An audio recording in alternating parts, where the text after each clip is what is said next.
پاکستان نے دی ہیگ میں قائم ثالثی عدالت میں ایک بڑی قانونی جنگ جیت لی اور عالمی عدالت نے سندھ طاس معاہدے انڈس واٹر ٹریٹی کے تحت آنے والے پاکستانی دریاؤں اور ان پر بھارت کے پن بجلی منصوبوں پر پاکستان کے حق میں فیصلہ سنا دیا ہے۔ ایک طرف یہ اچیومنٹ ہے، دوسری طرف بھارت کی جو بوکھلاہٹ ہے وہ دنیا کے سامنے ہے۔ یعنی بھارتی آرمی چیف جس طرح سے اس وقت گیدڑ بھبکیوں پر اتر آئے ہیں اور وہ کہتے ہیں کہ جیوگرافی میں یا ہسٹری میں اگر پاکستان کو زندہ رہنا ہے تو اسے اپنا طرز عمل بدلنا ہوگا،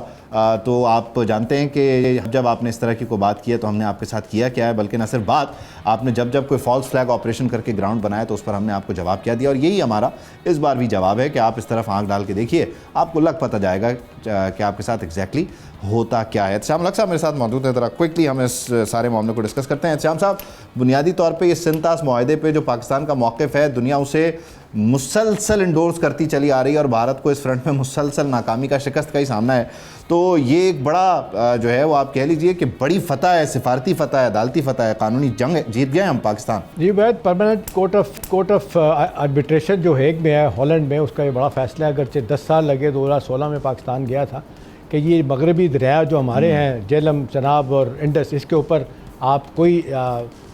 کسی طریقے سے بھی آپ ڈیم جو ہائیڈرو پروجیکٹ نہیں شروع کر سکتے۔ اتنا ٹائم ہو گیا، اگرچہ یہ جس طریقے سے آپ نے دیکھا ایک ڈیم تو ان کا کشن گنگا تو بڑی حد تک بن چکا ہے۔ پاکستان نے ایک دفعہ ویسے کہا تھا کہ اگر اس طرح ہوا تو ہم اس کو اڑا بھی سکتے ہیں۔ دیکھیں، دو چیزیں ہیں، ایک تو شارٹ کامنٹ تو یہ ہے کہ یہ پاکستان کے حق میں فیصلہ آیا، اور اوورآل انڈس واٹر ٹریٹی کو بھی لے کے اجے بنگا جو ورلڈ بینک کے پریزیڈنٹ ہے عبید، وہ بھی پاکستان کی سپورٹ کر چکے ہیں۔ اب تجزیہ اس میں یہ ہے سیدھا کہ بھئی ہندوستان تو مانتا نہیں ہے، لیکن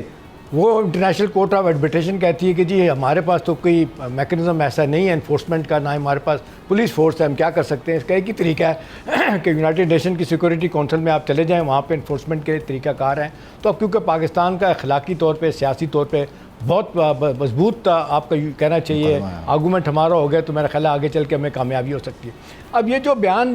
بات ہے، ہر تیسرے دن بکراٹ میں کبھی آرمی چیف ان کا بیان دیتا ہے، کبھی عطیہ نعت دے دیتے ہیں، کبھی ان کے جناب کیا کہتے ہیں انٹیریئر منسٹر اس طرح کا بیان دے دیتے ہیں۔ تو میرا خیال ہے بات یہ ہے کہ بیانوں سے بات بہت آگے چلی گئی ہے۔ اب یہ پبلک کنزمپشن کے لیے بہت زیادہ بیانات وید دیے جاتے ہیں، کیونکہ پبلک آج بھی کہہ رہی ہے کہ جی ویئر یور تندور، وہ کہتے ہیں پاکستان نے اس کا تندور بنا دیا تھا، کہاں رہ گیا آپ کے پاس۔ تو میرا خیال ہے اس طرح کے بیانات دیتے دیتے وہ تھک جائیں گے۔ اصل بات یہی ہے کہ $85 بلین کا ڈیفنس بجٹ ان کا ہے، پاکستان کا $8 بلین کا ہے، پھر بھی آپ دیکھ لیں ہم نے ان کو شکست دی تھی، ساری دنیا اس بات کو تسلیم کر رہی ہے، مان رہی ہے۔ یہ صرف اس طرح کے پرووکیشن بیانات دینے سے کیا فائدہ ہوگا؟ دیکھیں لیکن اس میں ایک اور انٹرسٹنگ پہلو ہے نا، یعنی آر ایس ایس جو ساری زندگی جس کی آئیڈیالوجی یہ ہے کہ اینٹی پاکستان، اینٹی مسلم، وہ اس کا جنرل سیکرٹری کہتا ہے کہ جی پاکستان کے ساتھ مذاکرات ہونے چاہیے، تو یہ ایک انٹرنل جو ڈیوائیڈ ہے اس وقت پاکستان کو لے کے، یہ مارکہ حق کا ہی نتیجہ ہے کہ مطلب وہ کچھ لوگ کہتے ہیں کہ جی بات کر لو، وہ جو کبھی نہیں کہتے تھے بات کرو، اور دوسروں نے صرف اور صرف جو ہے نا وہ اپنی عزت بچانی ہے اور وہ کہتے ہیں کہ ہم ہسٹری میں جو ہے وہ تاریخ میں ان کا نام مٹا دیں گے۔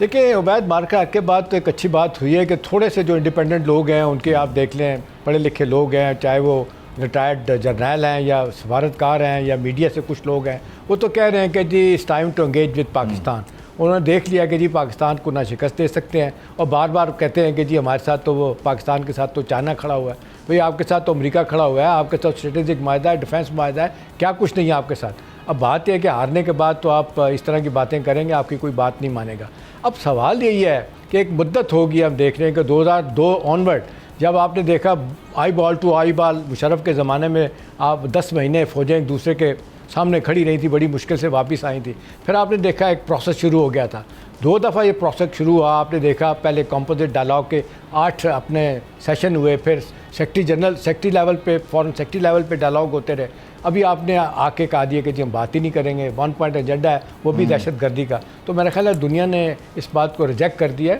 آج ہندوستان تنہا ہو گیا۔ لوگ ان کے اپنے کہہ رہے ہیں، وہ کہہ رہے ہیں کہ جی یہ سفارتی تنہائی ہندوستان کو لے ڈوبے گی۔ ابھی بار بار یہی بات آتی ہے کہ بند گلی میں جا رہا ہے اور نہ اس طرح سے تجارت کر پا رہا ہے، نہ اس طرح سے اس کی معیشت پھل پھول رہی ہے جو وہ بتاتا تھا۔ سبسکرائب کریں اور بیل دبائیں تاکہ کوئی خبر رہ نہ جائے۔